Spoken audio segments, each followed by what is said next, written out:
Você tem aquela tarefa importante para fazer, aquele relatório para escrever, aquele projeto para começar, aquele telefonema difícil para dar. Você sabe que tem de o fazer. A sua carreira, a sua paz de espírito, tudo depende disso. E, no entanto, aqui está você, reorganizando sua playlist de Spotify, descobrindo qual personagem de uma série dos anos 90 você seria, vendo tutoriais de como construir uma cabana no Alasca, mesmo morando num apartamento no centro da cidade. Você chama isto de preguiça, de falta de disciplina, de autossabotagem, e sente-se culpado. Mas e se eu lhe dissesse que o seu cérebro, neste exato momento, não está a ser preguiçoso? Ele está sendo um excelente guarda-costas. Ele está a protegê-lo de uma ameaça que ele considera real e iminente. A sua procrastinação não é uma falha de caráter, é um mecanismo de sobrevivência que deu terrivelmente errado no mundo moderno. Para entender a procrastinação, precisamos de aceitar uma verdade desconfortável. O seu cérebro não evoluiu para ser feliz ou produtivo. Ele evoluiu para uma única coisa: mantê-lo vivo. A sua configuração padrão não é o modo de realização, é o modo de sobrevivência. O sistema límbico, a parte emocional e instintiva do seu cérebro, é o primeiro a reagir. Ele não pensa, ele sente. E a sua principal função é fazer uma pergunta simples sobre cada tarefa à sua frente. Isto vai doer? A dor pode ser o tédio de uma tarefa monótona, a frustração de um problema complexo, o medo de ser julgado pelo seu trabalho ou a ansiedade esmagadora de não saber por onde começar. Quando o seu cérebro detecta uma destas dores, ele aciona o alarme e procura um refúgio imediato, a distração. Ver um vídeo, rolar o feed, comer um snack. Cada uma destas ações oferece uma pequena e instantânea dose de dopamina. A procrastinação, portanto, não é o ato de não fazer nada. É o ato de fazer outra coisa, uma coisa mais agradável, para aliviar o desconforto de uma tarefa que o seu cérebro marcou como perigosa. A maior ameaça que uma tarefa pode representar não é a tarefa em si, mas o que ela diz sobre nós. Muitas vezes, adiamos começar um projeto porque, a um nível subconsciente, temos medo do veredito final. Aquele relatório não é apenas um documento, é um teste à nossa inteligência. Aquele projeto é uma medida da nossa competência. Enquanto a tarefa não for iniciada, ela existe num estado de potencial puro, onde o resultado ainda pode ser perfeito. Mas no momento em que começamos, esse potencial infinito colapsa na realidade imperfeita. E com a realidade vem o risco do fracasso. O nosso cérebro, numa tentativa desesperada de proteger o nosso ego, prefere manter-nos no reino seguro da fantasia. É uma lógica perversa, mas compreensível.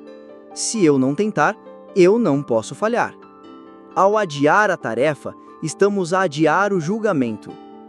É por isso que somos mais produtivos em tarefas secundárias.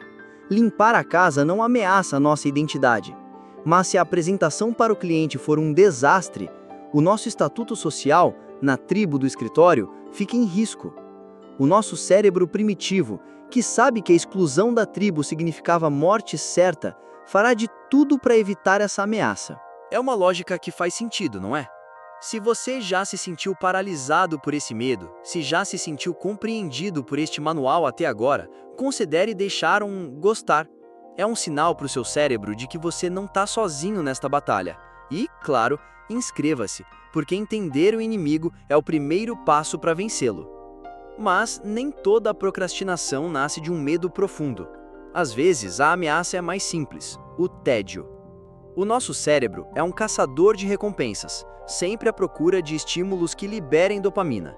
Tarefas monótonas ou repetitivas são vistas como um deserto neurológico.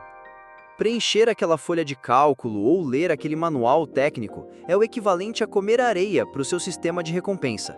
O cérebro entra em modo de conservação de energia e procura uma fonte de dopamina mais fácil. E no mundo moderno, essa fonte está a um clique de distância. O seu telemóvel é uma máquina de caça-níqueis de dopamina, projetada por engenheiros brilhantes para ser mais interessante do que qualquer outra coisa. Cada notificação, cada nova imagem, cada vídeo curto é uma pequena recompensa instantânea. É uma competição injusta. De um lado, uma tarefa aborrecida com uma recompensa grande, mas distante. Do outro, um dispositivo com recompensas pequenas, mas imediatas e infinitas. O seu cérebro, programado para preferir a gratificação imediata, quase sempre escolherá a fuga do vazio. Finalmente chegamos à forma mais sofisticada de procrastinação, aquela que se disfarça de virtude, o perfeccionismo. Esta é a procrastinação dos ambiciosos. Você não adia a tarefa porque tem medo de falhar, mas porque tem medo de não atingir o padrão impossivelmente alto que definiu para si mesmo.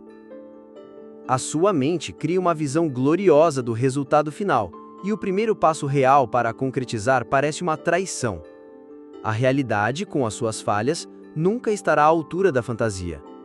Este abismo entre a visão perfeita e a execução imperfeita é aterrorizante.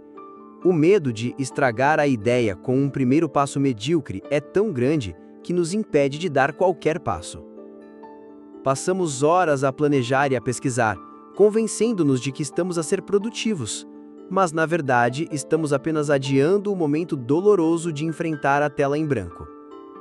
O perfeccionismo é o disfarce mais inteligente que o medo arranjou, protegendo-nos da dor do desapontamento na segurança da inação.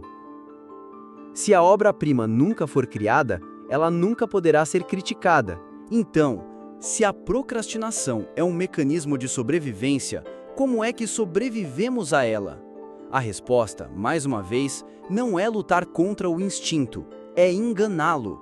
Não é uma falha de caráter adiar o que é desconfortável, é o seu cérebro a funcionar na perfeição.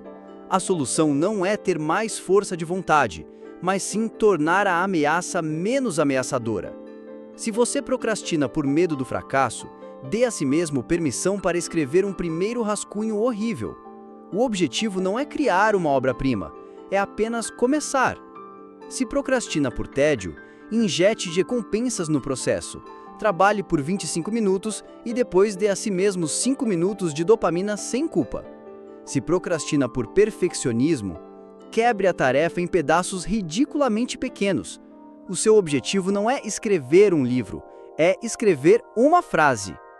O objetivo não é eliminar o instinto, é entender a sua linguagem, dar-lhe o que ele quer, segurança, recompensa, clareza, e redirecioná-lo para os nossos próprios fins.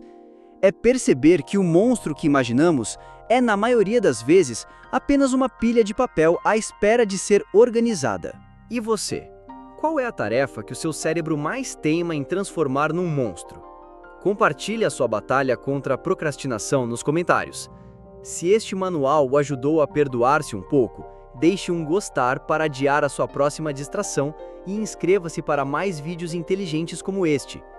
E já que estamos falando de como o nosso cérebro nos protege de ameaças, existe outra ameaça que ele inventa toda semana: o tigre da segunda-feira. Para entender por que ele odeia tanto esse dia, confira este vídeo aqui na tela. Até a próxima, e que a sua próxima tarefa seja surpreendentemente fácil de começar.